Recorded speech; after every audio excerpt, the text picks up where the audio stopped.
Yes, good morning, church. Woo! Are you blessed? Amen, talaga. Pwede ba makita yung mga mukha ninyo na nakasmile? Uy, na-miss ko si Brother Fidel. Morning.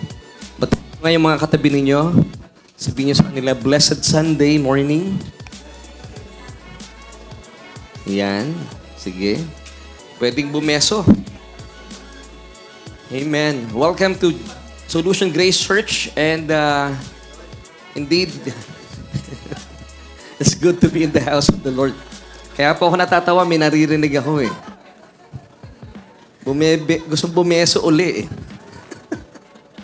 And indeed, we are so excited to see you once again. Kasi kada Sunday po, kapag natatapos ang araw ng Sunday, believe it or not, talagang it's my joy to see you the following Sunday. Talagang bitin na bitin ako. At kanina po, habang ako ay lumabas, talaga namang namasdan ko ang birthday girl natin na hindi natin nakasama nung last Sunday, si Sister Flor. Happy birthday, Sister Flor. Bueno, nandito ka na ngayon. Salamat for coming. So, maraming salamat. Meron tayong mga bisita. And masaya po kami na makasama kayo today. Kayo po ba masaya na makasama ako today? Parang napipilitan kayo. Talaga? Hina, ano? Kayo ba masaya na kasama ako today? Yun. Salamat. At napakaganda ng pagkakataon na tayo po ay nasa tahanan ng Panginoon. This is the safest place to be. Amen. At salamat kay Brother Joel / soon Pastor Joel. Kasi pinapayagan na tayong sabihin yun kasi for some time napipigilan ako eh. At and we're praying na sa kalooban naman ng Panginoon, sa calling niya talagang alam mo, pag tinawag ka ng Panginoon talagang wala akong kabigatan ito. And I praise God for the life of Pastor / Pastor Joel. Siya po ay ating nakakasama para tayo po ay pangunahan sa ating communion. And of course, mga darating na panahon, siya po ay makakasama natin to give us the message. Amen. And of course, nakita ko ulit si Sister Lai. Welcome back. Dahil sa hirap ng schedules niya talaga, talagang every Sunday kinukumusta ko si Sister Lai kay LJ. At alam ko naman talagang namimiss na niya tayo kasi kailan ba natin siya ininggit si Ate Lai? Sabi niya talaga, ano ba yung sabi mo sa GC natin? Ako yung, parang, hirap na, parang ganun no? Yung hindi siya verbatim, pero parang ganun na tagal ko nang parang pinipigilan ng sarili ko at gusto ko na kayo makasama. Ganun din kami, Sister Lai. And we're so happy na makasama kayo today. Amen. Ang sarap tignan ng mga kapatiran na nakasmile, no? Sige nga po, practice natin yung nakasmile. Si Brother Fidel, kahit naka-face mask, nakasmile. Nakikita ko, tagos-tagosan yung smile niya. Di ba? Tumatagos Mamaya, kakausapin ka ni Kuya Makoy. Beso-beso bang kailangan mo? Ay, si Kuya Makoy ang magaling dyan.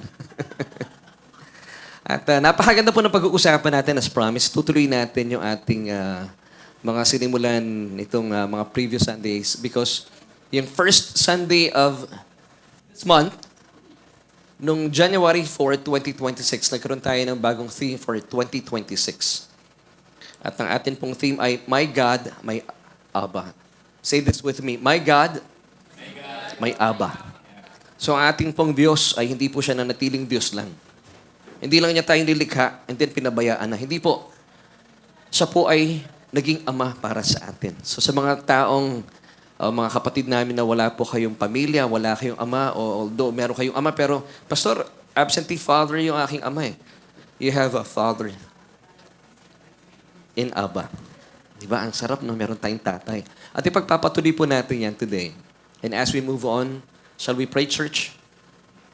Abba, we thank you so much dahil kami po ay privileged talaga and honored to be in your house today. Salamat po sa mga kapatid namin, nakakasama namin on-site and online. At dalayan ko po sa amin po mga pag-uusapan, ikaw, Panginoon, ang aming itataas At patuloy po namin pagyayamanin ng aming mga kaluluwa para alamin ang tinitibok na iyong puso nang sa gayon ay managana po sa aming buhay, sa aming mga kaluluwa, ang iyong biyaya at kapayapaan. Salamat si O Diyos. Panginoon, buksan niyo po ang aming mga kaluluwa at anuman po mga duda, mga pangamba ay papawiin ng iyong salita. Lord, we thank you so much. Thank you, Holy Spirit, for guiding us. And all of this, Lord, we claim all your promises na amin pong masisilayan, matatagpuan, at mararanasan. In Jesus' name we pray. Amen and amen. Amen. At yung pong araw na ito, as promised, ay pagpapatuloy natin yung ating pag-aaral ugnay sa Luke chapter 15. Naalala niyo po yung ating message about the parable of the prodigal son, which is found in Luke 15. At nakakatuwa pong isipin na napakarami po nating kayamanang bubungkal dito. Naalala ko last Sunday, nung nag-usap-usap kami nila Brother Joel, nila Kuya Makuya, tsaka ni Kuya Ed.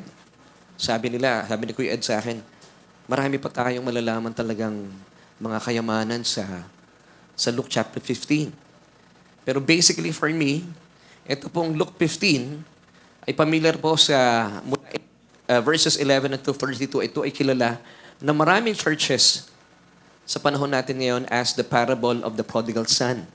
But for me, as I've said last Sunday, hindi yun ang title para sa akin. It should be the parable of the father of the prodigal son.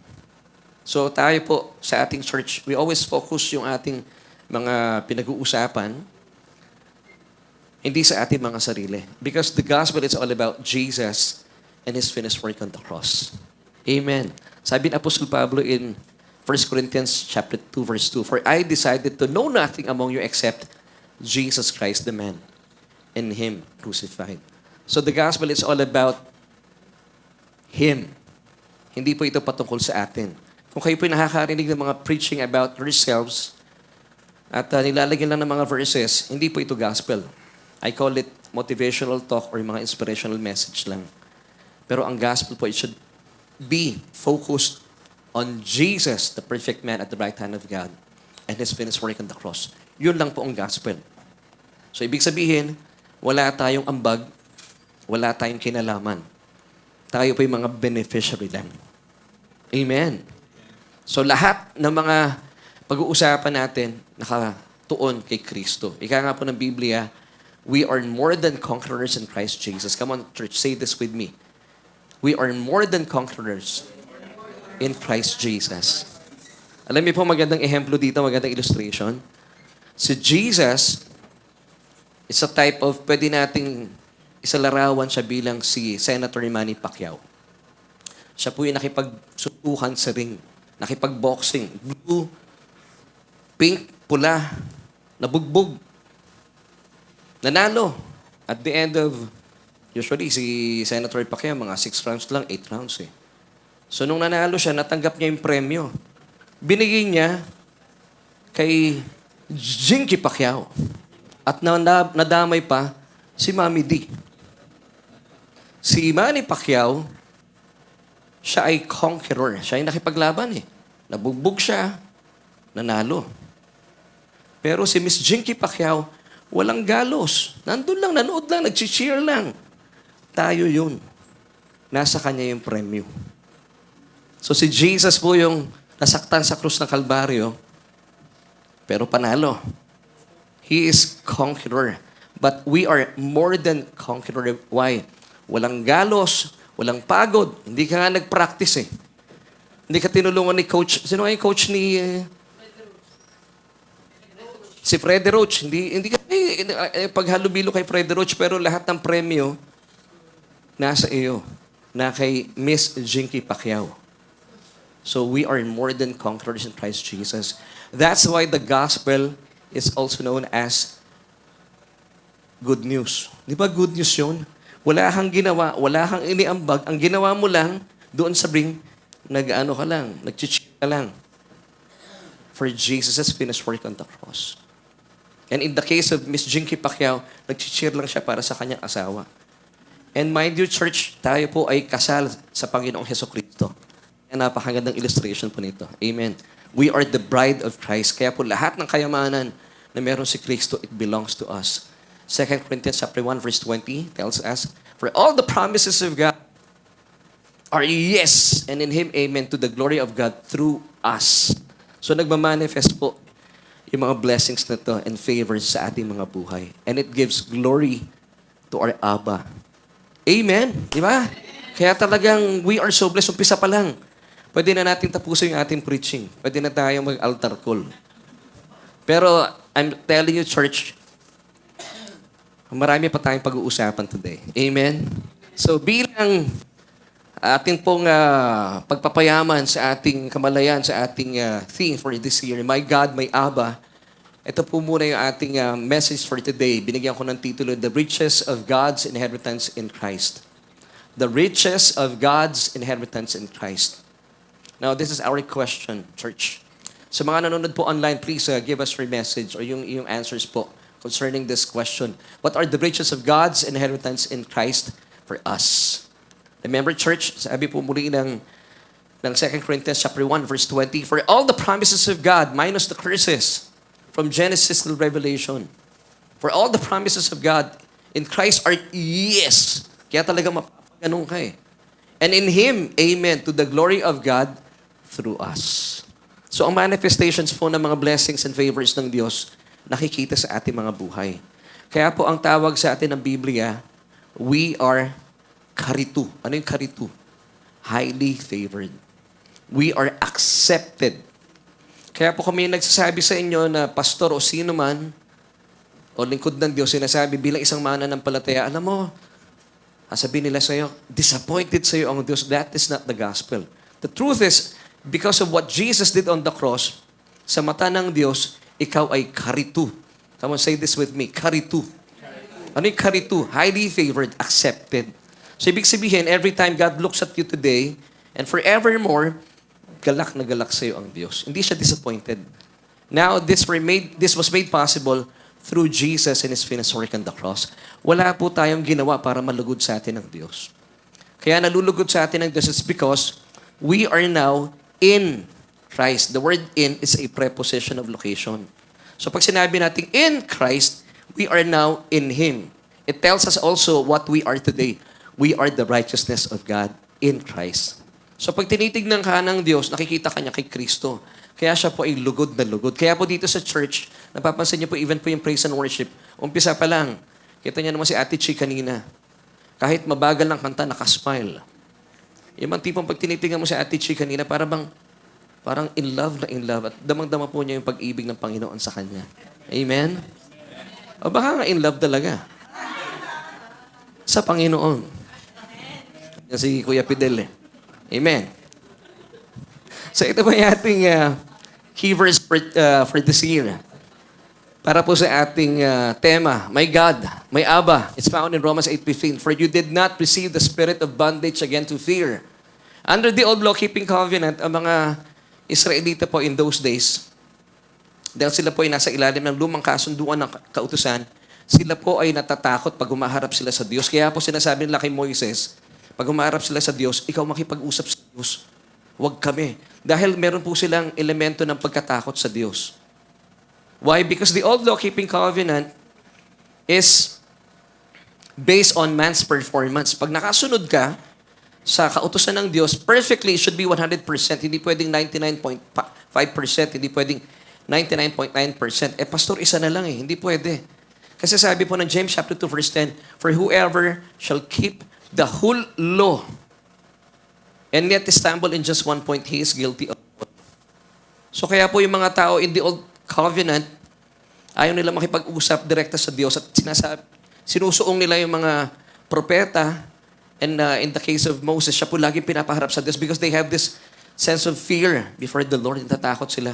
Kasi pag hindi sila naging karapat-dapat sa harapan ng Diyos by keeping the law, sabi ng Deuteronomy 11:27 at 28, sila po ay susumpain. Pero pag sila po ay nakatupad perfectly, they will be blessed. And that is no good news. But in the new covenant of pure grace, after the cross, na isa katuparan po ang bagong kasunduan ng biyaya dahil sa kamatayan ni Kristo. Meron na pong itinalaga na bagong kasunduan ng purong biyaya. Ibig sabihin, walang halo. Kaya tayo po today, wala na tayong takot na lumalapit sa Diyos. That's why Romans 8:15 once again tells us, "For you did not receive the spirit of bondage again to fear, but you received." Church, take note, the word received, it's in past tense. Natanggap niyo na po ba o tatanggapin pa lang? Natanggap na, received. The Spirit, capital S, it's the Holy Spirit of adoption or sonship. Ibig sabihin, tayo po sa harapan ng Diyos kinakalinga bilang kanyang mga anak. By whom we cry out, Abba, Father. Ibig sabihin, we could pray spontaneously. Anything, sabihin mo sa Panginoon. Huwag ka mangimi. Bakit? Tatay mo siya eh. At tayo po yung mga anak. Yung mga anak ko po, pag lumalapit sa akin, hindi sila nangingimi.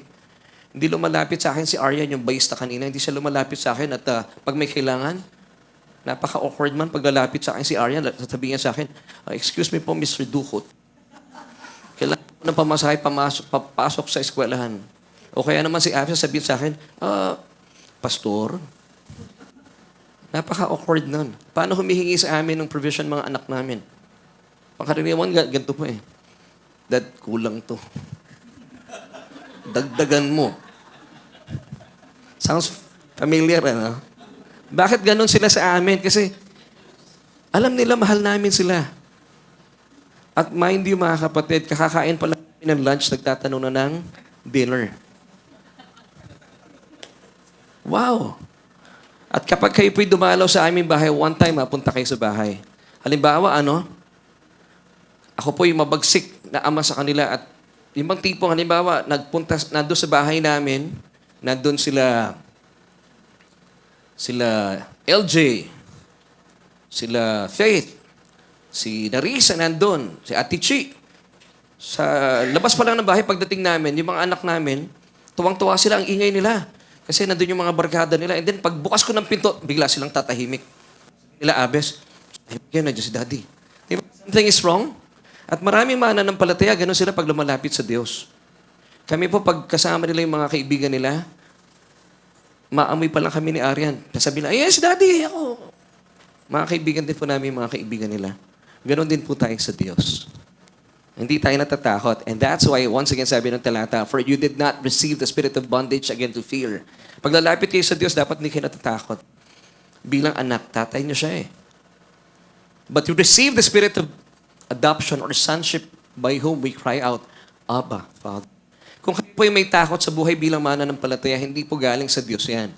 Because sabi po ng 2 Timothy chapter 1 verse 7, "For God has not given us a spirit of fear, but of power," sa isipan, "of love," sa ating emotion, and of sound mind. Pag sinabing sound mind, good disposition.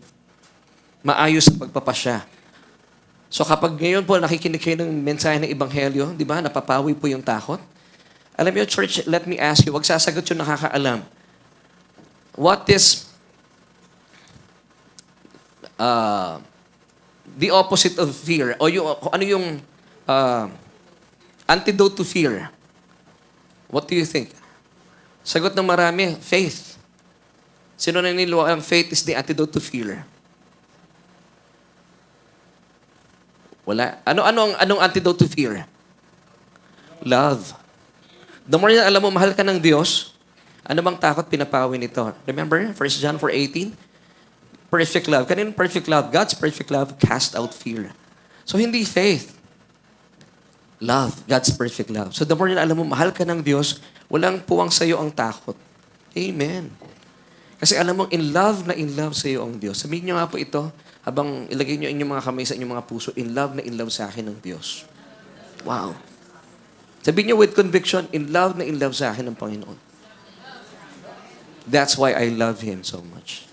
Amen? We love, sabi ng 1 John 4:10, 1 John 4:19, because He first loved us. Sino una nagmahal? Siya. Epekto lang yung sa atin. Knowing His perfect love, pinapawi nito anumang takot. Kaya po tayo bilang mananampalataya, ang default mode natin, hindi tayo nakasimangot. Meron bang in love na nakasimangot? Nakita ba yung in love na nakasimangot? Tingnan niyo si Eman. Nakikita niyo bang nakasimangot si Eman? Oh, lagi nakasmile. Oh. Sino pa mga in love dito? Ang misis ko ba nakita nyo nakasimangot? Hindi. Sobrang in love yan. Hindi ko siya masisi. Kahit naman ako nasa kalagayan niya eh. I would feel the same. Amen. Amen. Ba't wala umi amen? Amen. Thank you, Kuya Fidel. Now, pag-uusapan natin, as I mentioned kanina, parable. Ang Panginoong Jesus, ibinibigay po niya yung kanyang mensahe through a parable. Para nga, itinatago niya yung kayamanan. Hindi niya kaagad nilalantad magandang kayamanan. Gusto niyang malaman kung sino yung mga interesado. Kaya dinadaan niya sa parable. Now, what is a parable? Ang parable po, ito yung ilan sa mga definitions. A usually short, fictitious story that illustrates a moral attitude or a religious principle. Kaya po itong parable na pinag-uusapan natin, maiksi lang. Chapter 15 ng Luke from 11 till 32. Also, something such as a news story or a series of real events likened to a parable in providing an instructive example or lesson. Actually, sa ibang mga theologians, itong the parable of the prodigal father, it's a real story daw po. And even kay Pastor Prince sabi niya. Because sabi dun sa passage, a certain man. So talagang it's a true story. So, dito po sa parable na ito, alamin natin kung gaano ba kabilis ang tibok ng puso ng Diyos. And of course, last Sunday, napag-alaman natin na bakit tumakbo yung ama papalapit sa kanyang anak. Pwede naman siya maglakad pero tumakbo. Ano yung solution natin last Sunday? Di ba, nung nakita ng tatay, yung kanyang anak, he was the first one na nakakita doon sa anak. And then yung kanya pong reaction, he ran towards his son. Now, yung solution natin last Sunday sa question na, why did God run? Ang solution natin, ang answer natin, his feet just followed his heartbeat. Bilis ng pintig ng puso ng Diyos dahil excited siyang nakita yung anak niya. Hindi mapigilan na tumakbo. Di ba ganun tayo pag meron tayong gustong bilhin, na-excite tayo? Halimbawa, o may nagpadala sa'yo ng regalo.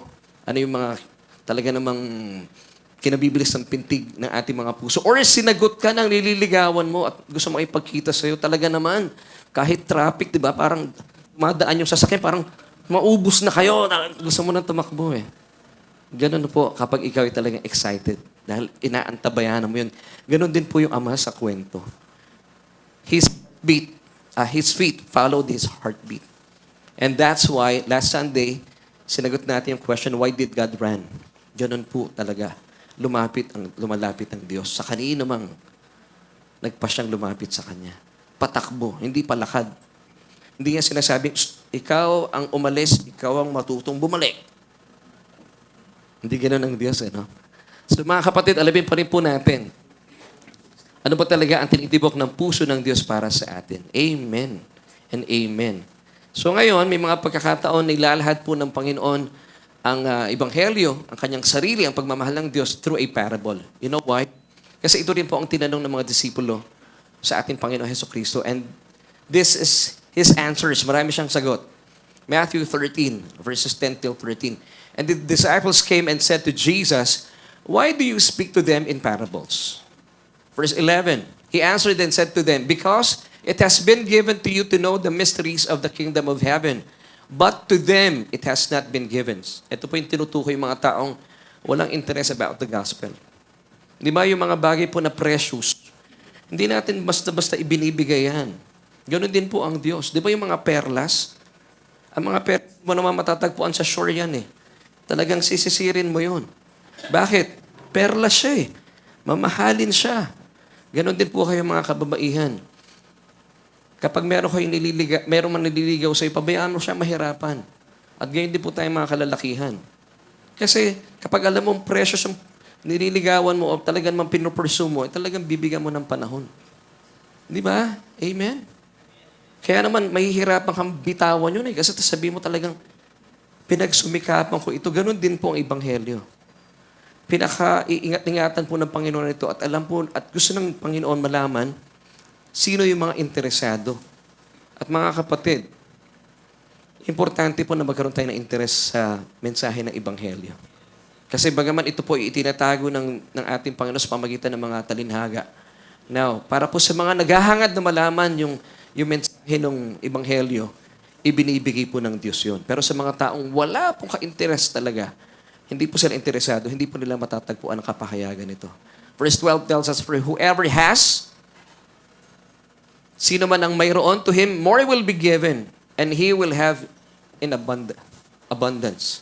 So yung mga taong naghahangad po ng kapahayagan, whenever they listen to the Word of God, ako po pag nakikinig ako ng mga message ni Pastor Prince, and even pag ako po ay nagsasagawa ng Bible study online, ang layunin ko, una sa lahat, magkaroon po ako ng personal revelation. Para pag ito po ay ibinahagi ko sa Facebook Live, excited ako na ibigay sa inyo yung mensahe. Yung bang matagal na natin napakinggan ng mensahe pero hindi pala yun ang mensahe talaga. Merong gustong ibigay sa atin ng Panginoon. Yun ang aking layunin every Tuesday and every Sunday dito sa church. Ibang tipong parang akala mo ito yung talagang mensahe pero sa totoo lang, hindi pala yun ang context na sinasabi ng Biblia. Ito pangkaraniwan po, pag tayo ay gumagawa ng sarili nating interpretasyon sa Biblia, ang tawag po dyan ng mga theologians ay eisegesis. Mga invento yun. But it should be exegesis. Ano yung nanggagaling po mismo sa interpretasyon mismo ng Diyos. At ito po yung malaya nating tatanggapin. In context. Ang tawag doon ay exegesis. Amen. At yun po yung layunin natin. At sabi po ng Biblia, silang mayroon na, kapag mayroon pong pagnanasa na malaman ang mensahe o yung kapahayagan ng salita ng Panginoon, to him more will be given and he will have abundance. Pagyayamanin pa. Pero yung mga taong nakaupo lang at wala pong talagang layunin na matuto sa salita ng Panginoon, ito po ang sabi ng talata sa pagpapatuloy. But whoever does not have, even what he has will be taken away from him. Alam niyo po sino yung mga taong ito? Ito yung mga taong nakikinig na sinasabi nila. Narinig ko na yan. Paulit-ulit na lang. Kung ano yung meron sila, tatanggalin pa sa kanila ng Diyos. Kasi wala silang puso to know more about the gospel. Pero praise God, alam po dito sa church, kayo po ay sobrang gutom. Amen? Sino dito yung mga mukhang gutom? Ay, hindi, yung mga gutom. Amen? Di ba? Ako, lagi akong gutom. Sabi ko, Lord, bigyan mo ako ng uhaw at gutom sa iyong salita. At napakadami pong revelation na binibigay sa atin ng Panginoon. Sa pagpapatuloy, therefore, I speak to them in parables. Yun pala yung reason ni Jesus. Because seeing, they do not see. And hearing, they do not hear. Nor do they understand. Ito yung mga taong talaga namang wala pong ka-interest sa salita ng Panginoon. At pangkaraniwan, maririnig mo sila, alam ko na yan. Ito yung mga taong, ano pong sinasabi sa kanila ni Tito Boy? Hindi, ikaw na. Di ba? And verse 16 tells us, but blessed are your eyes for they see. Blessed po kayo, church. Dahil itsura nyo pa lang, mukha talaga kayong nag-aabang ng mensahe ng Ebanghelyo, ng kapahayagan today. And your ears for they hear. Amen. So ngayon po, patuloy natin ipagyayaman ng ating mga sarili. Ano ba itong mga kapahayagan mula sa talinhaga na atin pong pag-uusapan mula sa Luke chapter 15. Amen. Na kung saan ay pagyayamanin po natin ang nilalaman ng puso ng Panginoon sa atin. Amen. So kung babalikan po natin ito, as I've said kanina, let's start with verse 11, Luke 15. Then he said, a certain man had 2 sons.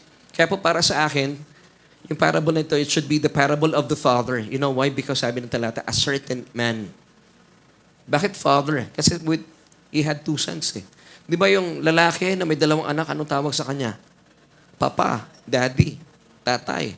So ang focus ng attention natin doon sa mga mabubuting ginawa ng tatay at hindi po doon sa pasaway na anak. Yung tatay po dito, it's a typology of Abba, our Father in heaven. Yung pasaway dito na anak, actually 2 itong prodigal son eh. Next week pag-usapan natin yung older son. Dito muna tayo kay younger son. Pasaway. Pangkaraniwan sa ibang mga pagtuturo, lagi silang nakafocus dito, yung concentration doon sa pasaway na anak. Pero dito po sa church natin, pagyayamanin natin ang pagmamahal ng ama sa kanyang anak. And I believe that's the gospel. Remember John 3:16, for God so loved you that He gave His only begotten Son, that whoever believes in Him should not perish but have everlasting life. Amen? So the more po tayong nakakaparinig ng mensahe ng Ebanghelyo, which is about God's love. Wala kang magagawa, sabi po ng Biblia. His goodness leads you to repentance. Pag sinabing repentance, pagbabago ng isip, metanoia, change of mind. And I pray, kapag nakita niyo po yung mga kapahayagan dito, this will change your mind. Amen. Towards God, towards Abba. Amen. So, pinag-usapan natin last Sunday na siya po ay sadyang hindi nagtagumpay yung kanyang plano. At dun sa plano niya, mababasa natin mamaya dahil sabi niya sa tatay niya, bagaman ito po ay talaga namang hindi magandang senaryo, na buhay pa yung tatay niya, sabi niya sa tatay niya, kunin ko na yung mana ko. Sa kultura po ng mga Hudyo, this is no-no. As if sinasabi mo sa tatay mo, pag tay, kunin ko na yung mana ko, parang sinasabi mo sa kanya, tay, mamatay ka na. Masakit yun para sa tatay. And of course, quick review, nung sinabi po ito, nung younger son sa kanyang tatay, ibinigay po yung mana. Nadamay po yung panganay. Sa tradition po ng mga Hudyo, ang natatanggap ng panganay, words. So natatanggap din po ng bunso yung kanyang mana at tatanggap din po ng panganay. And then, nagpakasaya-saya po itong batang ito, inubos yung kanyang kaperahan sa walang kapararahan na mga bagay-bagay. Actually, yung word na prodigal ay negative positive. Pag sinabing prodigal, negative sa Tagalog ay nagwaldas. Yung positive naman na message ng meaning ng prodigal ay generous. So pwede rin nating sabihin the parable of the prodigal father. Kasi generous yung tatay dito eh. Amen. So dito tayo sa bata. So siya po yung nagpakalayo-layo, iniwan yung tatay, iniwan yung bahay, iniwan yung kanyang comfort zone, at siya po yung nagpakalayo-layo. At dahil naubos ang kanyang pera, siya po ay wala nang pagkukuhanan ng kanyang resources, na masukan po siya sa isang babuyan. Sabihin niyo nga po, babuyan. At doon sa babuyan na yon, talaga pong nababoy ang buhay niya. At literally speaking, kumakain din po siya ng pagkain ng baboy. Ang hirap nun. Kami po, blessed kami, and I praise God. Pupurihin ko lang po ang Panginoon na salamat sa buhay na ating mga kapatid sila, Sister Mylene and Brother Roy. Hindi po kami kumain ng kanin baboy, kumain kami steak. Talaga naman. Nung nakita ko, naku, mahal pala nun. Inuubos ko, sayang eh. Hindi ako umorder ng kanin. Sabi ko sana yung waitress, no? Mas luma na pala yung term na yun. Sabi nga, ano pong order ninyo? Sabi ko, basta ayoko ng kanin. Kasi marami na niya sa bahay eh. In-order ko yung mga wala sa bahay. At enjoy ko yun. Now, going back dito sa batang ito, namasukan siya sa babuyan at kinain po niya yung mga pagkain ng baboy. Napakalungkot po na senaryo. At nung siya po ay nagkaroon po ng realization, not because he loved his father, but because of hungry time. Sabi niya, dito sa bahay na aking ama, sa bahay na aking ama pala, hindi dito, sa bahay na aking ama, sabi niya, yung kanilang mga alipin, mga katulong, ay kumakain, at kapag kumakain sila, marami natitira. Pero ako dito, sa babuyan, ay talaga namang nahihirapan at kinakain ko yung mga kanin baboy. At nag-decide siya na magbabalik siya sa tahanan ng kanyang ama. Now, nagpasya siya nito, hindi para ipakita na mahal niya yung tatay niya. Basahin natin Luke chapter 15, verse 20. And arose and came to his father. But when he was still a great way off, nakita siya ng tatay niya. Now, hindi po maganda yung kanyang puso. Hindi po siya talaga nag-repent. Hindi siya nag-repent na babalik ako sa tatay ko dahil naawa ako sa tatay ko, dahil sinaktan ko siya. Hindi po. Ang kanya pong dahilan kung ba't bumalik siya sa tatay, because gutom na po yung kanyang tiyan. Wala na siya makain. And according to him, sa kanyang realization, sa bahay ng kanyang ama, yung mga helpers po doon, ay talagang sagana sa pagkain. At marami pang natitira. Pero ako dito, ay sabi niya. Then he decided to go back to his father. At sa kanya pong pagbabalik, nagkaroon siya ng reverse speech. Balikan ko lang. Sabi niya in Luke chapter 15, verse 19, ay 18 to 19, sabi niya, Pag hinarap daw niya yung tatay niya, Father, sasabihin niya, para medyo dramatic. Forgive me, for I have sinned against heaven and before you. I am no longer worthy to be called your son. So talagang very dramatic yung attack niya, no? Para tatanggapin siya ng tatay niya. And then, eto na yung proposal niya sa tatay niya. Since hindi ako worthy to be called your son, make me like one of your hired servants. Gawin mo na lang ako isa sa mga alipin mo. Pero nung nagharap sila ng tatay niya, at bago tayo pumunta ron, naranasan po niya ito, Luke chapter 15 verse 20. He rose and came to his father, but when he was still a great way off, his father saw him and had compassion and ran and fell on his neck. Ibig sabihin, he embraced him and kissed him. 5 bagay po ang ginawa ng tatay sa kanya.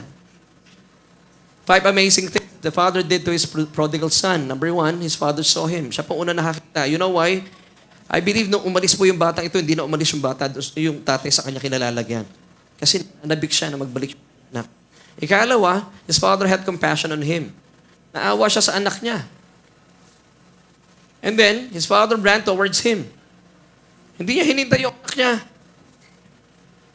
Hindi na siya naglakad papalapit sa anak niya, tumakbo. Because his feet followed his heartbeat. Sobrang mahal na mahal niya anak niya. Number 4, his father embraced him. And his father kissed him. Now, this is true love. You know why? Nagtatrabaho siya sa babuyan. Bago siya umalis ng bahay nila, siya ay amoy melon. Pag galing doon sa babuyan, pabalik niya, melon na siya amoy. So, melong amoy. Pero despite that, siya ay niyakap at pinaghahalikan ng tatay niya. That's true love. Alam niyo mga kapatid, ito ang difference ng infatuation sa true love. Kapag may nagsasabi sa inyo, for example, mga girls dito, mga kabataan, paano yung infatuation? Nag-crush ka nung lalaki, pero pag nakita ka ng may dumi sa ilong, ayoko na sa'yo. That is not true love. Amen? Pero pag true love, kahit nakita niya may dumi pa ang ilong mo, ang cute mo magdala. Dilaw na dilaw, pero ang galing. Kaya mong dalihin, I love you so much. That is true love. At ganun po yung tatay. Kasi hodang mabantot yung anak ko, iayakapin kita at hahalikan. Now, pag nilang dalawa, sinabi na niya yung kanyang rehearsed speech. Father, sabi niya, ito yung rehearsed speech niya in Luke 15:18 till 19. Father, forgive me, for I have sinned before heaven and before you. I am no longer worthy to be your son. Siguro ganito yung kanyang pag-practice. So since I'm no longer worthy to be your son, ito yung proposal niya. Make me like one of your hired servants. Pagdating po sa verse 21 ng Luke 15, hindi na po niya nasabi. You know what? Wala na pong pakialam yun. Siguro tinakpan nung tatay yung bibig ng anak niya. Hindi niya tatanggapin na yung proposal. Hindi kita tatanggapin bilang alipin ko dahil anak kita. Yun ang tatay. Ang ating from heaven. Amen. Na bago tayo magtuloy doon, gusto ko lang pong ibigay sa inyo ito bilang patunay. No? Marami po mga taong napapahamak. Hindi po dahil ginusto ng Diyos yun, dahil ginusto natin yun. Now, let's go back to verses 13 till 16. Bilang patunay, still with Luke 15. Na yung batang ito, nung siya po ay nasa tahanan ng kanyang ama, wala siyang problema. Kumakain siya sa oras at marami pang sobra. According to him, in verse 16. Pero nung umalis siya ng bahay ng tatay niya, doon na nagkaroon po ng problema yung batang ito. Now, ano po ang, di ko nababasahin mga kapatid Sige, let's start with verse 14. But when he had spent all, then arose a severe famine in that land, and he began to be in want. 15. Then he went and joined himself to a citizen of the country, and he sent him into his field to feed swine. And verse 16. And he would gladly have filled his stomach with the buds that the swine ate, and no one gave him anything. So makikita natin sa kwentong ito, nagsimula po yung hirap ng buhay nung siya ay umalis sa tahanan ng kanyang ama. At marami pong tao ngayon, ayaw sa tahanan ng Diyos, ayaw sa piling ng Diyos. At doon po nagsisimula ang kanyang kapahamakan. You know why?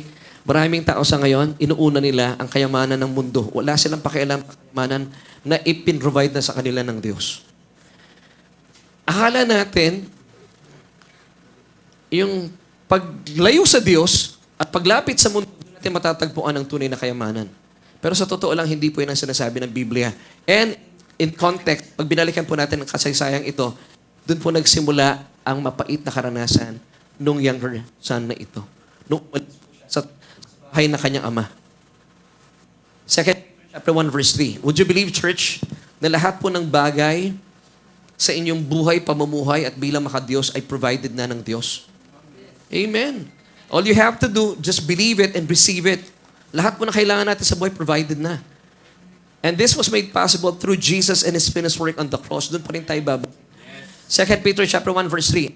As His divine power has given to us all things, take note, church, all things, hindi po some things, that pertain to life, sa ating buhay and godliness. He has provided everything. All things, sabi nung talata. Now, paano natin malalaman po that God already provided everything to us? It's through the knowledge of Him who called us by glory and virtue.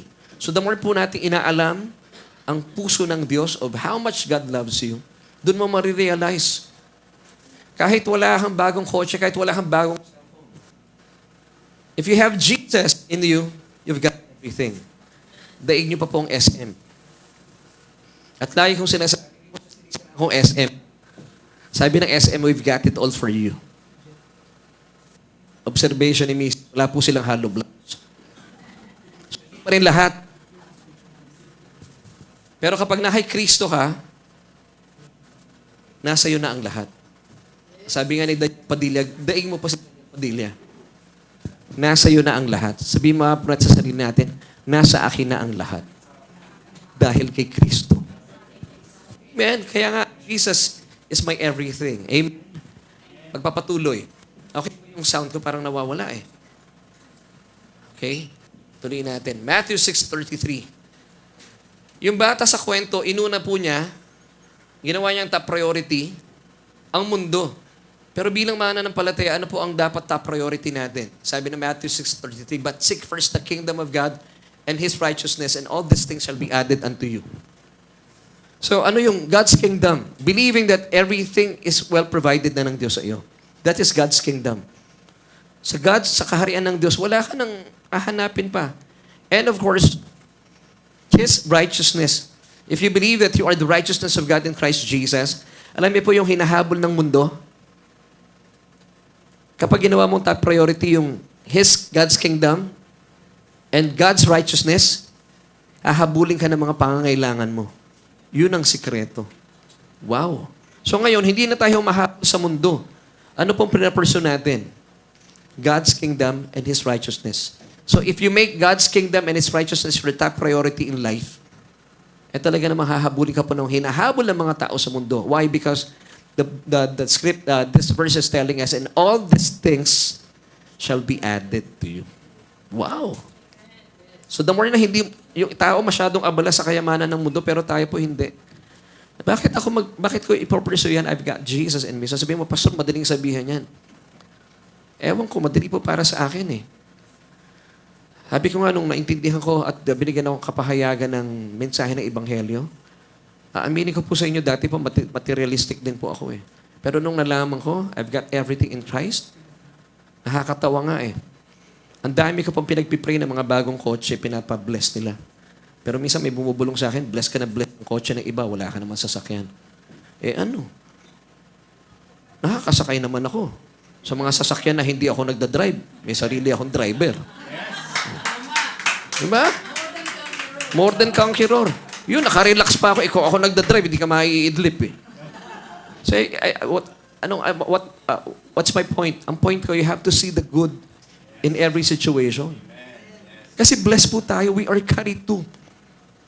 Hindi tayo nakapako sa kung anong meron tayo. Tayo po ay blessed sa kung sino ang nagmamayari sa atin. Si Jesus. Kahit sabihin mo meron kang iPhone 17, pero ang uso na pala kung 21, di wala ka rin. Amen? Amen. 1 John 2:15, do not love the world or the things in the world. If anyone loves the world, this is the answer. The love of the Father is not in him. Alam mo po yung sinasabi dito? Pangkaraniwan ng mga tagapagturo, kaya hindi mo mahal ang Diyos. Kung bakit mahal mo ang mundo? Dahil hindi mo mahal ang Diyos. Hindi po yun ang sinasabi ng talata. If anyone loves the world, sabi ng talata, the love of, hindi sinasabing the love for the Father. It's the love of the Father is not in Him. Kung bakit mo mahal ang mundo, it's because you have no revelation of how much God loves you. But I'm telling you, church, God loves you so much. Kapag alam mo, mahal na mahal ka ng Diyos. And that's why, sa John 3:16, hindi po sinulat ng Banal na Espiritu, for God loved the world. Hindi po. Nilagay po ng Banal na Espiritu yung simpleng word doon. 2 letra, S and O. May intensity yung pagmamahal ng Diyos. For God so loved you. Hindi ka lang basta mahal ng Diyos. Alam mo yung S-O? So, sobra.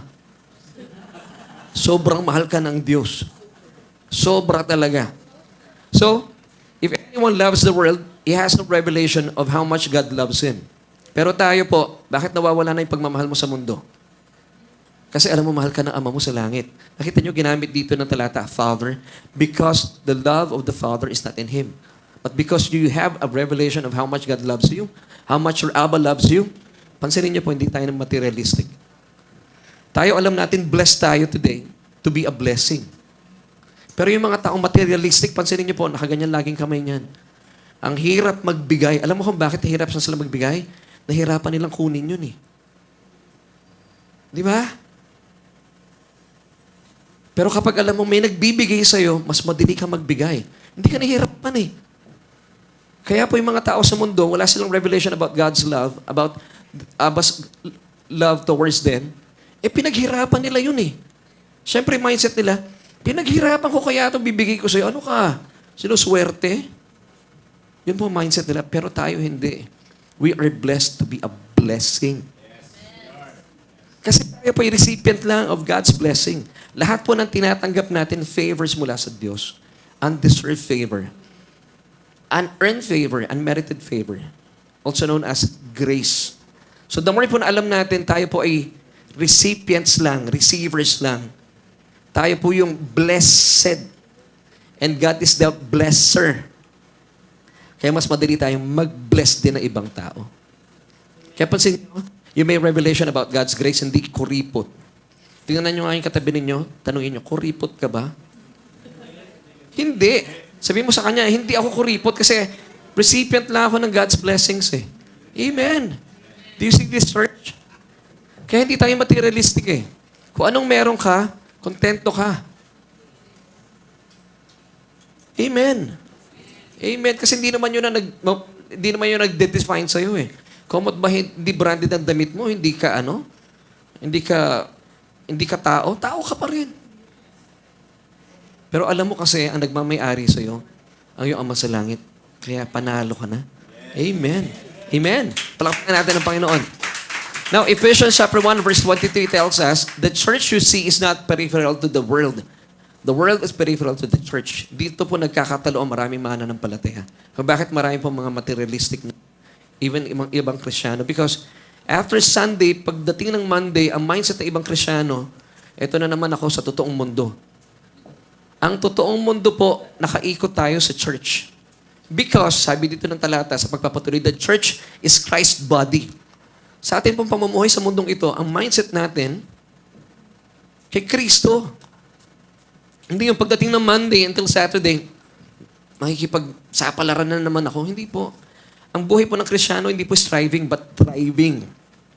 Thriving tayo. Blessed na po tayo eh. Because once again, the church is not peripheral to the world, but the world should be peripheral to the church. Umiikot po ang mundo natin kay Kristo. Hindi umiikot ang buhay natin sa mundo. Amen. Amen. Yun ang problema ng bata sa kwento. Now, let me give you this for you to ponder, truth to think about. If the world will stand out, we believers, Christians, should be outstanding. If the world will be outstanding, we Christians should be the standards. Amen. Why? Because our Lord Jesus Christ is the ultimate standard. Ano, pakilagay mo nga dun, the ultimate is the ultimate standard.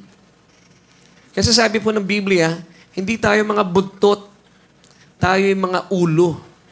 Amen? Hindi po tayo sunod-sunuran. Kaya nga po sabi ko sa ilan mga kabataan natin dito, nanonood kayo ng mga content creators na sa totoo lang wala namang kabuluhan talaga eh. Kaya huwag nyo gawing goal yun. Hindi yung kayo yung nakatanggap ng biyaya, tapos sinusundan nyo yung mga content creators na wala naman talagang kabuluhan yung sinasabi, dumadami pa yung views. Sabi ko sa kanila, gawin mo gantong goal nyo. Yung content creator na yan na wala naman talagang content yung kanyang creation, gawin mong goal, sila makinig sa inyo. Because tayo po ang ulo, hindi tayo buntot. Hindi tayo sumasabay sa sistema ng mundo. Komot sikat sila, hindi. Kahit po wala nakikinig sa atin, tuloy-tuloy pa rin tayo sa pagbabahagi ng salita ng Panginoon. Deuteronomy 20:13a, and the Lord will make you the head and not the tail. You shall be above only and not be beneath. So sabi ko sa kanila, gawin yung layunin na makinig sa inyo si Malupiton. Hindi kayo nakikinig sa kanya. Wala pong kung nanonood si Malupiton, we love you bro. Gusto namin makarinig ka ng salita ng Panginoon. Ipakalat natin ang Ebanghelyo. At siya ang makinig sa inyo mga kabataan, mga anak ng Diyos. Amen, church? So kung nanonood si Malupiton, malay mo, baka nanonood siya. Marinig niya ang Ebanghelyo. Amen. Bilang mananampalataya, sabi ng Romans chapter 12 verse 2, and do not be conformed to this world, but be transformed by the renewing of your mind, that you may prove what is that good and acceptable and perfect will of God. Kanina, balikan ko lang yung sinabi ko nung tahimik yung mga kabataan natin. Mga walang bitaw.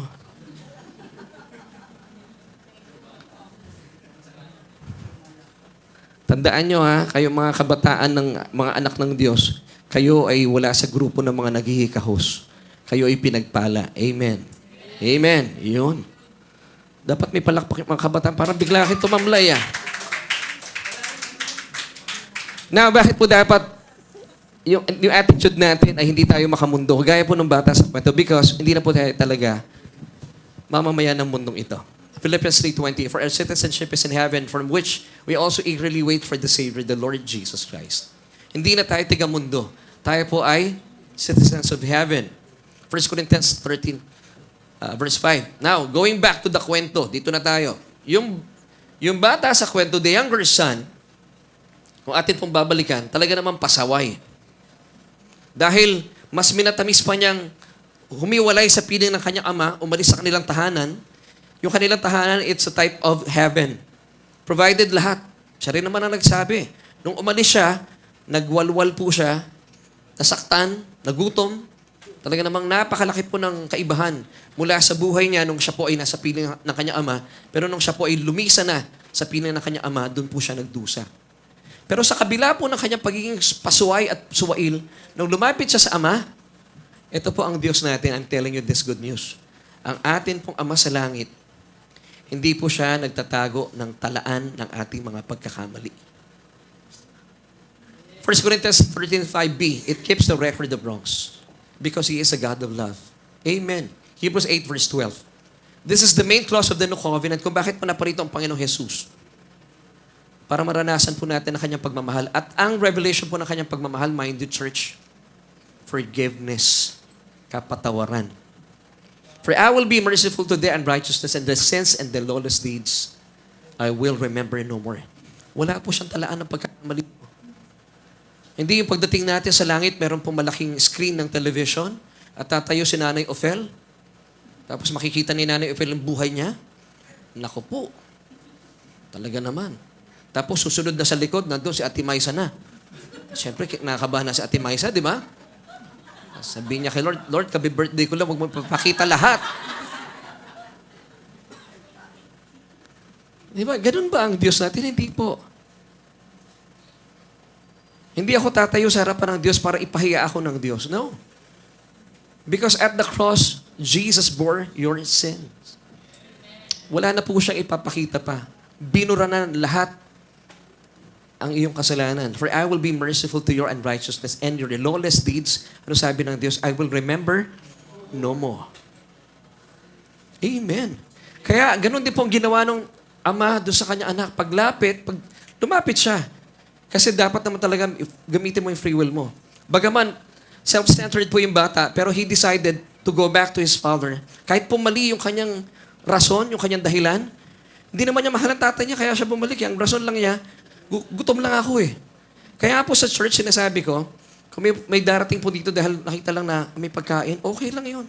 Lahat naman po tayo na lumapit tayo sa Diyos, mali naman talaga yung ating intensyon eh. Hindi po tinitingnan ng Diyos natin yun, ng ating Ama. Ang mahalaga, pumunta ka, nag-decide yung bata, papalapit. And then, his father saw him. What happened next? His father had compassion on him. And then, pangatlo, his father ran. And then he embraced him. And then he kissed him. So, anong ginawa ng tatay? Ang dami ang ginawa. 5 things. Anong ginawa ng bata? He just consented himself to be loved by his father. Wala siyang ginawa. Yun lang pong kailangan natin gawin sa harapan ng ating Ama. Kung niyayakap ka ng Ama mo, payakap ka. Kaya misis ko, pag gusto akong yakapin, sige lang, enjoy me. Hindi ko ba... Ganun talaga eh. Kuya Ed, pag ginagano ka natin, Maisa, bigay lang, bigay mo, sige lang. Di ba? Ganun ang Diyos natin eh. Gusto kanyang yakapin at pagmamahalin. Ibang tao lumalayo sa Diyos kasi wala silang revelation of how much God loves them. But praise God, dito po sa church natin, this is good news. Mahal ka ng Diyos, hindi siya disappointed sa'yo. He loves you so much. At kapag alam mo, mahal na mahal ka ng Diyos, yung rehearsed speech ng bata, dapat sasabihin niya, make me like one of your hired servants. Hindi na po niya nasabi. Ang sabi ng tatay, ang mahalaga, nandito ka. Wala na tayong pag-uusapan. Your sins and iniquities, I will remember no more. 5 things the Father did to His prodigal son. 5 is the number of grace. Walang ginawa yung anak. He just consented himself to be loved by his father. Now, we have a father na talaga namang hindi po siya enough. He is more than enough. Kaya nga po yung song ni Ate Amel na kinumpose, More Than Enough. Nakinanta, ang ganda po ng rendition ni Ate Jackie. Available na po sa Spotify. May libre pang promotion. Tama ba? Noon pa? Sa June pa. Soon. June. Soon. Tapos, magre-release pa tayo ng iba pang original songs. Praise God. Yung kanta ni Ate Amel, ang ganda nun, it's more than enough. Now, di ba nabanggit ko kanina sa inyo, mga kapatid, lulundag na ako dito Bukod sa 5 bagay na ginawa ng tatay, hindi po siya God, a Father of enough. He is more than enough. Meron pa siyang inilaan na mga biyaya, inheritance in Christ. Through Christ in us. At dito natin pag-uusapan. Nilatag ko lang po yung ating mga pag-uusapan. Nagsisimula pa lang po ako magbigay ng message. Ito na yung second service. Luke 15 verse 22. Dito na. So, hindi niya nasabi, mga kapatid, yung kanyang rehearsed speech, yung kanyang proposal. Ang nasabi lang niya, Father, Luke 15, 18 to 19. Ito lang nasabi niya. Nababasa natin sa Luke 15:21. Father, I have sinned against heaven and before you. I am no longer worthy to be your son. Pagdating sa verse 21, hindi na niya nasabi, Ate Amel, yung make me like one of your hired servants. Wala na, hindi niya na nasabi. Ang nagsalita na lang yung tatay. Now, I believe nakasmile yung tatay dito. Now, dito tayo sa verse 22. Still, we look 15. But the father said to his servants, hindi niya kinausap yung bata. Yung bata nakikipag-usap sa kanya. Alam mo yung taong sobrang abala sa mga di ba meron tayong mga kamag-anak na may mga pasalubong sila galing sa ibang bansa na kahit yung bati mo sa kanila, hello po tita, wala siya pakialam, basta alam niya, may regalo ko sa'yo, may regalo ko sa'yo. Ganito yung tatay sa kwento. So ang mindset ng tatay, nandito ka, mahalaga ka, wala ka na dapat sabihin. Ang utak niya, doon sa mga servants niya, nauutusan niya. At ang sabi nga dito sa mga servants niya, mind you, church hindi niya sinagot yung anak niya. But the father said to his servants, verse 21 at 22, magkasunod, di ba? Magkasunod ba ang 21 at saka 22? Ano yung nasa 21?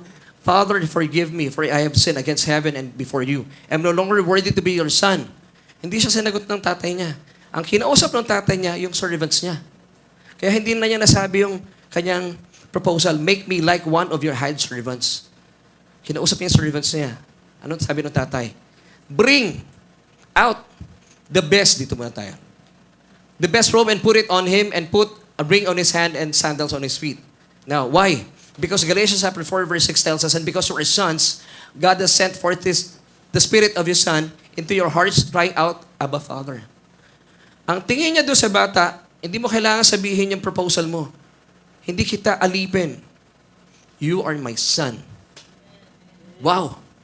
So, pag tayo lumalapit sa Diyos, meron tayo dapat mindset na ganito. Of course, marami pagkakataon nagkakamali po tayo, pero ang paglapit natin, di bilang alipin. Anak po kayo.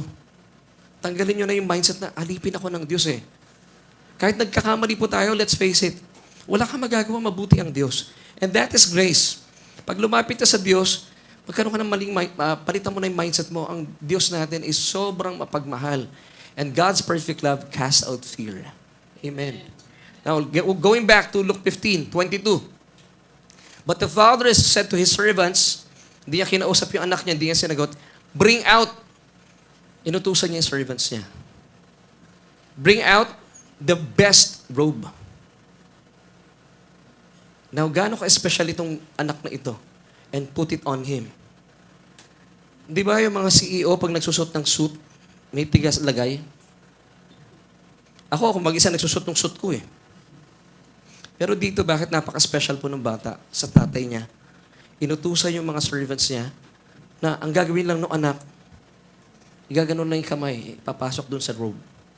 May tagapag-utos pa. Alam niyo kung bakit? Ang mga anghel po, yung servants dito is a typology of the angels in heaven. Inuutusan lang po niya yung para sa atin. Ganon tayo ka-precious before our Father. Amen. Amen. Now, ito yung gifts na ibinigay sa kanya ng kanyang ama. Maliban pa doon sa ginawa niyang 5 mga bagay, which is a picture of grace. Number 5 is grace. Isa-isahin po natin yung 3 bagay na binigay sa kanya and its significance. Ano po yung 3 bagay na binigay sa kanya? Best robe, hindi lang basta robe. Best robe, ring, and sandals. Anong significance po ng 3 yon? Wala pong insignificant detail sa Biblia. Number 1, the best robe. Take note, the best robe. Mahal ito. Mayaman yung tatay eh. It signifies Jesus' righteousness given to us as a gift. So yung righteousness, it is not something na i-earn mo or you have to do. No, it's something you believe and receive kasi it's a gift. Tayo po ngayon ay righteous by believing in Christ and His finished work on the cross. Wala po tayong iniambag. Sa mata ng Diyos, tayo ay matuwid. Amen. Romans chapter 5 verse 17b. Much more those who receive abundance of grace and of the gift of righteousness will reign in life through the one, Jesus Christ. Kung bakit po binigay sa atin ng best robe? Because Jesus wants you to reign in life. Hindi po tayo talunan. Kaya pag tayo po ay nagkukumustahan, hindi natin sinasabi kay kumare, Mari, kumusta? Ito, nakakaraos na. Hindi po kayo nakakaraos. Kayo po ay nagtatagumpay because you are more than conquerors in Christ Jesus. Amen? Kaya hindi nyo sasabihin sa mga kumare ninyo o kumpare ninyo, pare, kumusta? Ito pare, wala pa rin bitaw. Hindi tayo ganon. Tayo po ay nananagumpay. Amen? Church? Amen. Luke 15:22, but the father said to his servants, hindi po natapos doon, put a ring on his hand. Kita nyo kung gaano po ka-precious itong batang to, kung gaano ka-special? Ring. Kaya mo na yun eh.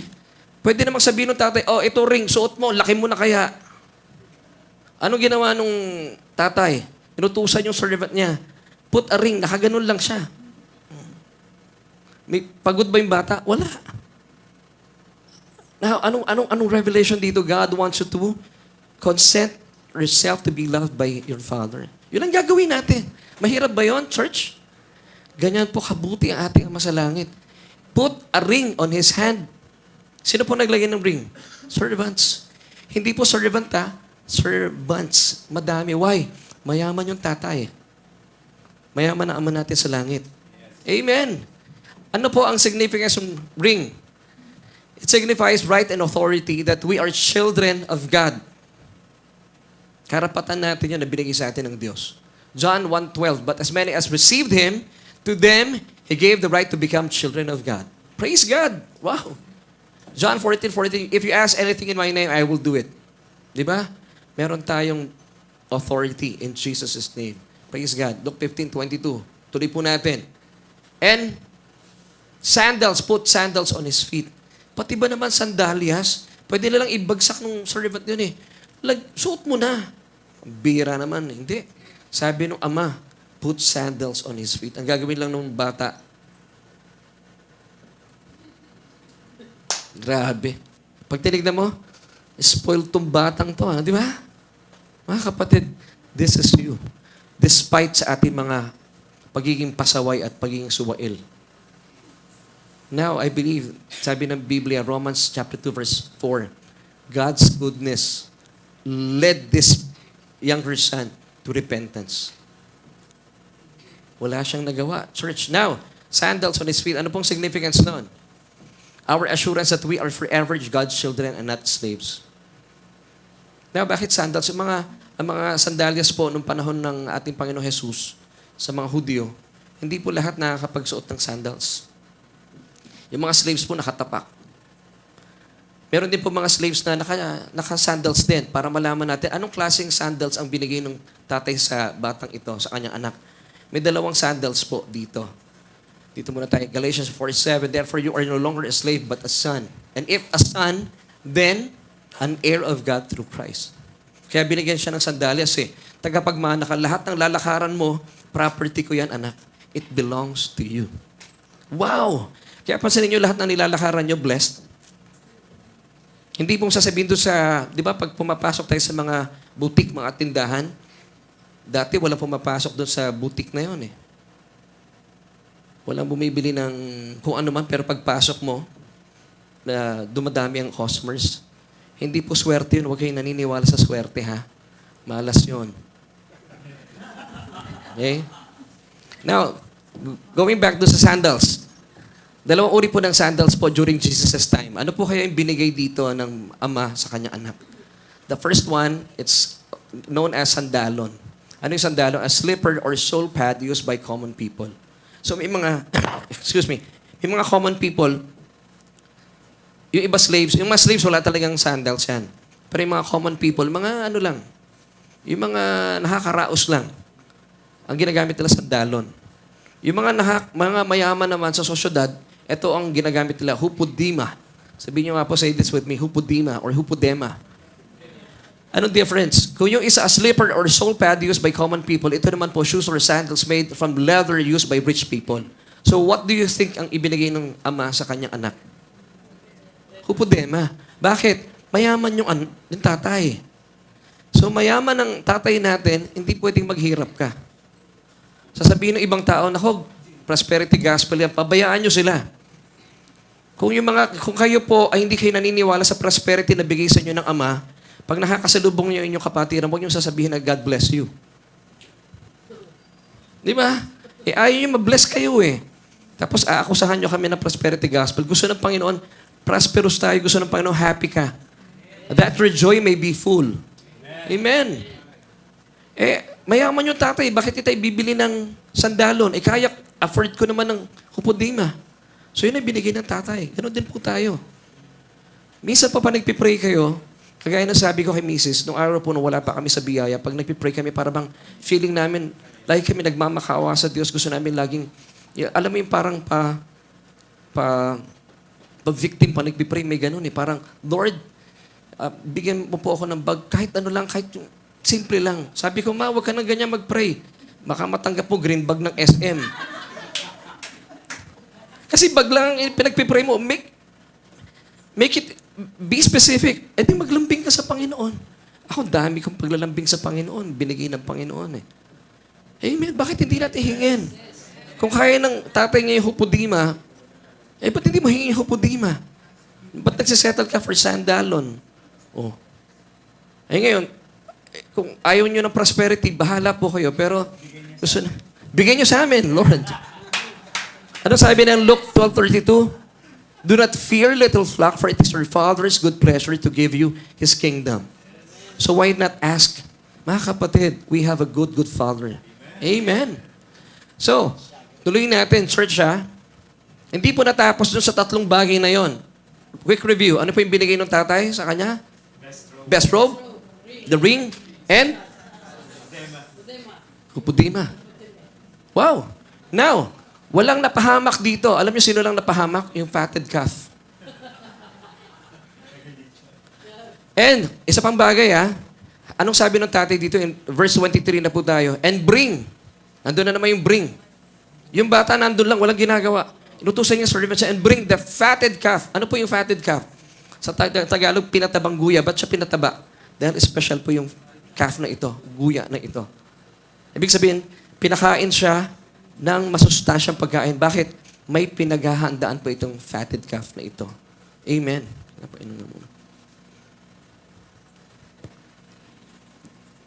Alam niyo sino yung fatted calf dito? Kung yung father po, it's a typology of Abba, at yung younger son, it's a type of us, mga paswail na anak.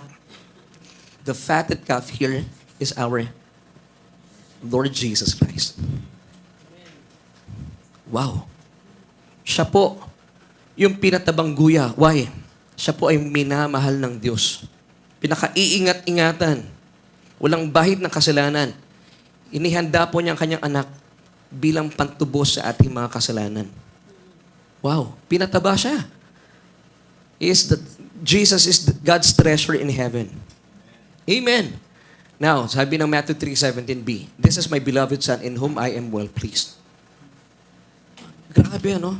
So, isa-isahin natin. Let's go back to Luke 15:23. Bring the fatted calf. Anong sabi nung talata? Here. Hindi pinapunta yung anak doon. Anak, doon. Punta tayo, no? Here. Anong ginawa natin bilang mga pasaway na tao? Nagkatawang tao ang Diyos. Bumaba sa ating kinaroroonan. Sabi nga nung awiting paborito namin ni Kuya Aves, gayon na lang ang pag-ibig, ang kanyang pag-ibig, nagpakasakit, iniwan ng langit upang abutin ang ating mundo, upang angkinin ang kasalanan ko. Wow. So, sabi dito, and bring the fatted calf here. Kung nasaan tayo, bumaba at nagkatawang tao ang Diyos para sa atin. Why? Because you are so special to Him. Grabe, ano? John 3:17, "For God did not send His Son into the world to condemn the world, but that the world through Him might be saved." So, He sent His Son into our world. Kaya pala sabi ng tatay sa kanyang servants, "Bring the fatted calf here." Kung nasaan yung bata, dalhin sa kanyang harapan. Because the Father loves Him so much. Our Abba loves us so much. For God did not send His Son into the world to condemn you, but that the world through Him might be saved. And then, ano pong ginawa niya doon sa fatted calf? Kill it. Alam niyo kung bakit po tayo blessed today? It's because of this fatted calf, who is a type of our Lord Jesus Christ that was slain on the cross just for you and for me. Kung ako po yung tatay ng batang ito, sabihin ko sa kanya, inubos mo pera ko. Pagdusahan mo yan. Buti na lang hindi ako yung tatay na yun. Pero yung tatay natin sa langit, for God so loved you that He gave His only begotten Son, that whoever believes in Him, pinaniwalaan po ng younger son, yung pagmamahal sa kanya ng Ama, and He consented Himself to be loved by His Father. Kaya po, tanggap lang siya ng tanggap. Because tayo po, tandaan niyo po ito, we are the blessed. And Jesus is the blesser. Amen, church. Now, sabi dito ng Panginoon, and let us be merry. Kinain po nila itong fatted calf. So, the more po tayong kumakain sa ating Panginoon Jesucristo and His finished work on the cross, mararanasan natin ang kagalakan sa lupang ito. And let us be merry. Amen. And amen. Praise God. 2 Corinthians 5, verse 21. Ito pang fatted calf na it's a type of Jesus. He is thrice holy. He did no sin, in Him is no sin, and He knew no sin. 2 Corinthians 5, verse 21. Kaya meron tayong song na, Holy, holy, holy, because Jesus is thrice holy. For God made Jesus who knew no sin. He knew no sin. Ikalawa, He committed no sin. 1 Peter chapter 2, verse 22. And 1 John 3, 5. And you know that He was manifested to take away our sins, and in Him there is no sin. That's why Jesus is thrice holy. He knew no sin, He did no sin, In Him is no sin. Siya po ay fatted calf. Inalagaan ng Diyos, His beloved Son, inilaan niya para sa katubusan ng ating mga kasalanan. Now, naiisip ko nga minsan Lord, mahal na mahal mo yung bugtong na anak, pero hindi mo siya ipinagkait sa amin. Parang iniisip ko, parang sobrang mahal mo kami talaga, Isipin mo kung meron akong mahal na bagay. For example, ang akin pong anak, this time, ito naman si Arian.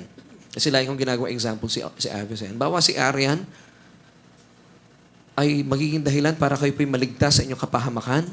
Kailangan niya mamatay para sa inyo. Ako bilang ama, hindi ko gagawin yun. Ano kayo, sinaswerte? No, hindi ko gagawin yun. Pero ang Diyos, ginawa niya po yun. Romans 8:32. He who did not spare His own Son, but delivered Him up for us all, how shall He not with Him also freely give us all things? Kung hindi po ipinagkait ng Diyos sa atin, ang kanyang bugtong na anak na siyang atin pong eternal na pangangailangan, pero hindi natin siya hiningi, pero binigay sa atin. Bakit ipagkakait sa inyo ng Diyos yung mga bagay na hinihingi mo, pero ang value nito ay temporal lang? It doesn't make sense. Di po ba? Kaya pa nananalangin ako sa Panginoon, sabi ko, Lord, anything po nakalooban ng Diyos na makakabuti sa atin, imposible hindi po natin makamit yun. He, once again, sabi ng Romans 8:32, who did not spare His own Son, but delivered Him up for us all, how shall He not with Him also freely give us all things? So mga kapatid, whenever you pray to your Abba, believing that He wants what's best for you, wag po kayong magduda. In due time. Actually, it's already yours, but in due time, darating po iyon. May takdang panahon. Amen, church? Let's go back to our question. What are the riches of God's inheritance in Christ for us? Ito po yung ating answer. The Father's gifts to us as children. Number 1, the best robe. Number 2, the ring. And of course, yung hupodima, sandals. And this is our solution, church. Receive all of God's gifts. For this were all given to you and righteously yours. Bakit righteously yours? It's through the fatted calf, who's a type of our Lord Jesus Christ that was slain on the cross. Tanggapin niyo po yan. May righteous foundation po yan. It belongs to you, righteously yours. Kung hindi po namatay ang ating Panginoon Jesus sa krus ng Kalbaryo, wala tayong matatanggap. But because He loves you so much, God sent His Son into this world. Sabi niya, once again, sabi nung ama sa kwento, bring the fatted calf here. Nangyari na po yung 2,000 years ago. And Jesus was successful when He said, it is finished. Kinalinga ka na niya. And everything were made possible para sa iyo. His beloved Son. Amen. So may righteous foundation. May righteous foundation. You have to believe it and receive it. Kaya mamaya magpipray po tayo kung ano man po yung mga kahilingan nyo for this year. Gagayahin ko na si Pastor Prince. 3 wishes, prayers, ang kinin natin. Anong basis natin? Jesus' perfect work on the cross. Amen. At dahil mahal na mahal tayo ng Diyos. Pwede ba nating hawakan ating mga puso and then tell yourself, I am deeply loved by my Abba. I am deeply loved by my Abba. Pansin nyo, anumang takot nawawala. Pati galit nawawala. Because this is the truth. Romans 4:25, who was betrayed and crucified because of our sins and was raised from the dead because of our justification, our acquittal, absolving us of all sin before God.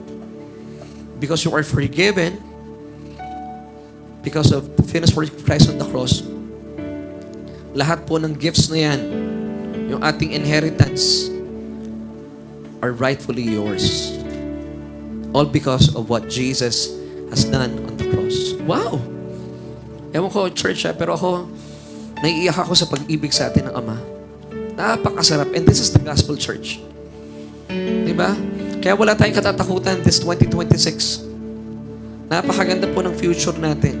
Bagaman nagkakagulo ang mundo sa mangyayari. Pero tayo po, we are so blessed. One last verse, church.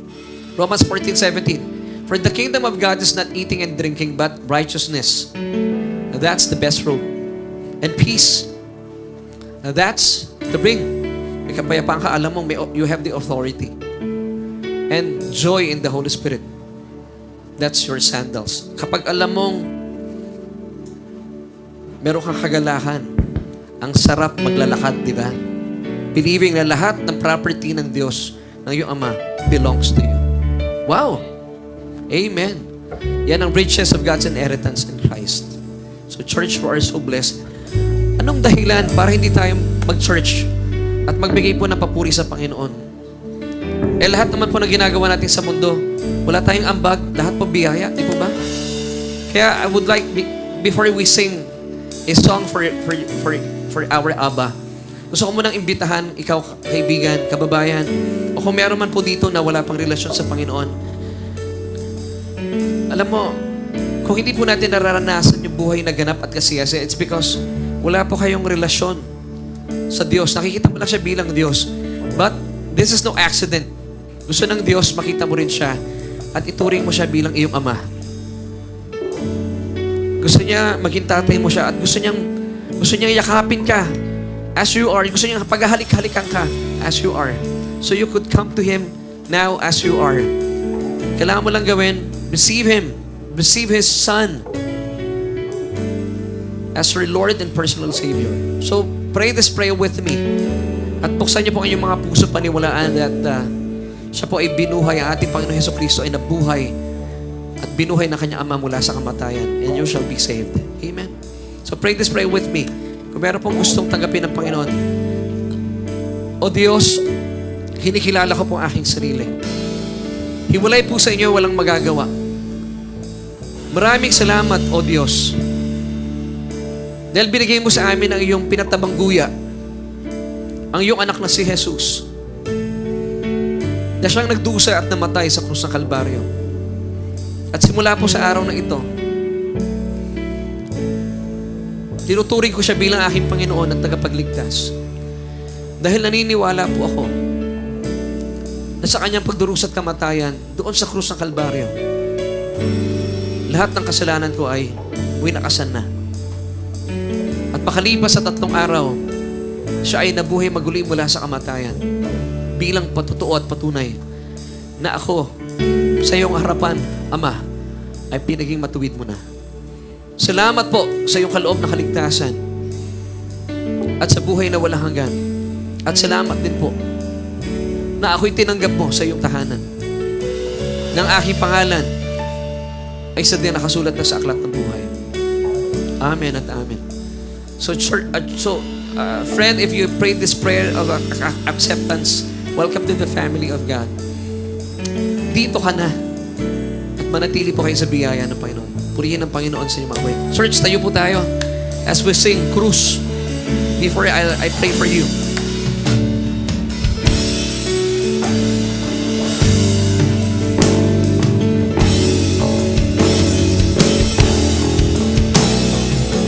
Hindi ang mga pako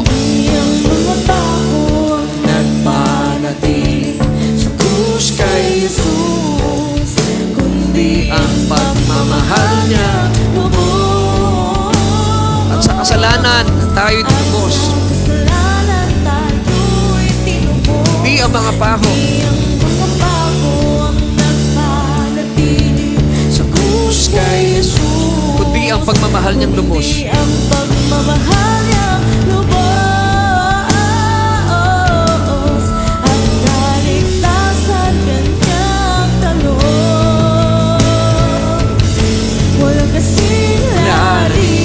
Dapat ang taas, sa lawak may wagas, ang pag-ibig sa krus ng Kalbaryo. Walang kasing lalim, at laban ang taas, sa lawak ay lampas. Sa lawak ay lampas, ang pag-ibig mo sa krus ng Kalbaryo. Walang kasing lalim, at laban ang taas, sa lawak ay wagas. Sa lawak ay wagas, ang pag-ibig mo sa krus ng Kalbaryo. Walang kasing lalim, at laban ang taas, sa lawak ay lumas, ang pag-ibig mo sa krus ng Kalbaryo. Di ang mga pako ang nagpanatili sa krus kay Jesus, kundi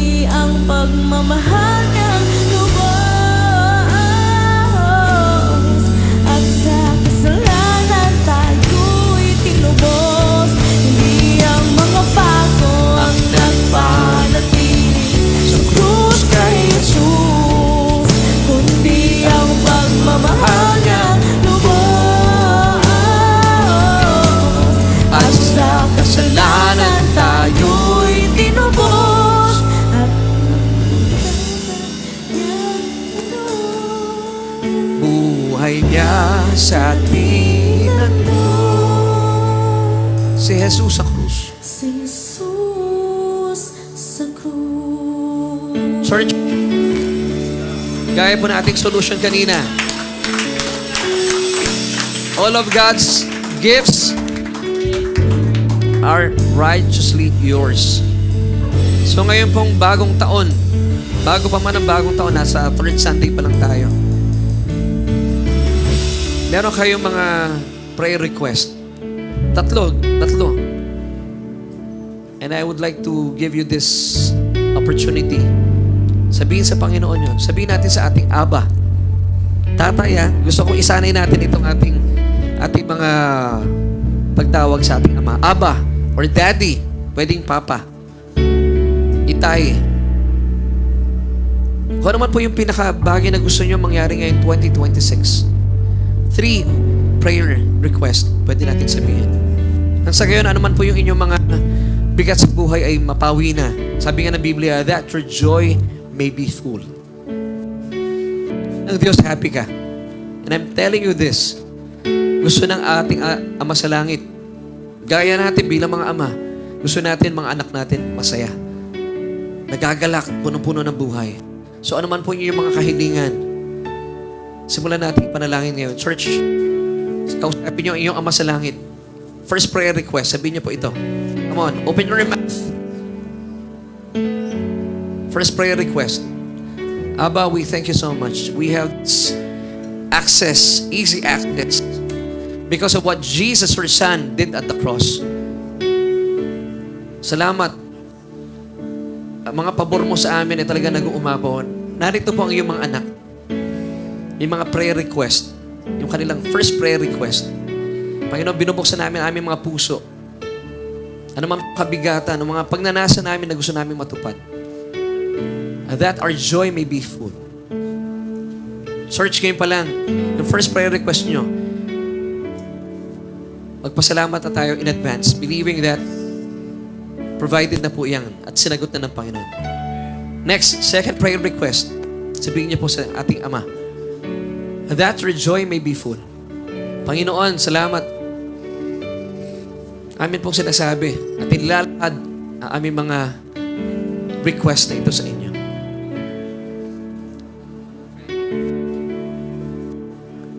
Amen, church. In your mouth, mga kapatid, huwag kayong mangimi. Sabihin nyo yan. And believe that this will happen ngayong 2026. In due time. Abba, thank you so much. Third request sa Diyos. Tell it to your Father that your joy may be full. Abba, once again, thank you po na malaya kami makakalapit sa iyo, believing that we have a righteous foundation. Dahil sa krus, nakakalapit kami sa iyo, Ama. Ama, salamat po. Ang aking pong dalangin, magdala ka ng maraming kaluluwa sa church. Nang sa gayon, ang iyong mensahe, Panginoon, na marinig at maraming maligtas. Lord, ngayon 2026, pagyayamanin mo ang ministeryo ng Solution Grace Church. At ngayon 2026, Lord, mensahe ng biyaya mo ang siyang aalingaw-ngaw hindi lang sa buong Pilipinas, kundi sa buong mundo. Lord, thank you so much, Abba. Ngayon pa lang, we thank you so much. Napakasarap. Napakasarap, O Diyos, ng mga katotohanan ibinahagi mo sa amin ngayong umaga. Now, church, magpasalamat na po tayo. Let's thank your Abba in advance, believing na may solusyon na po ang Diyos sa atin. Thank you, Abba.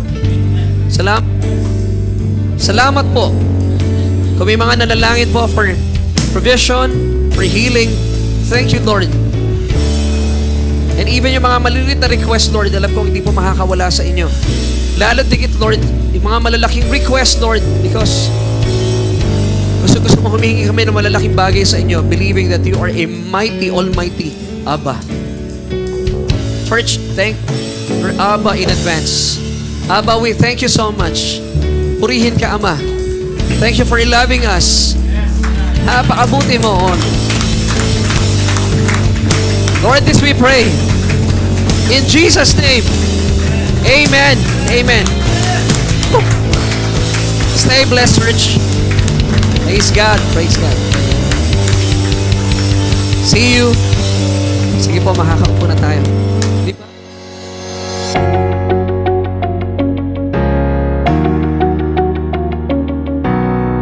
Amen. We thank you, Lord, for fresh revelations today. I learned a lot. How about you? Let us know down in the comments below your favorite takeaways from today's message. Let us continue to honor and worship our Lord Jesus through our giving of tithes and love offerings. However, let me remind you that your tithes belong to your home church. And if you are new here at Solution Grace Church and you consider us your home church now, here are the ways to give your tithes and love offering. You can see it here on screen on how you can give. You can get our account number, or if you are outside the Philippines, you can scan the QR code of our bank account. Thank you for being a faithful tither and a generous giver. As we prepare to give to the Lord, let's lift our phones and I will pray for you. Heavenly Father, we thank you that we can give to you. In this form of giving of our tithes and offering, we honor and we worship you. We believe that this is not about us, but you alone. And I declare blessing and favors on us today and in the coming days and weeks. In Jesus' mighty name, amen. Thank you for joining us today on our Sunday online worship celebration. My name is Bettina, and we hope to see you next week. Keep this in mind. We are greatly blessed, highly favored, and deeply loved by God.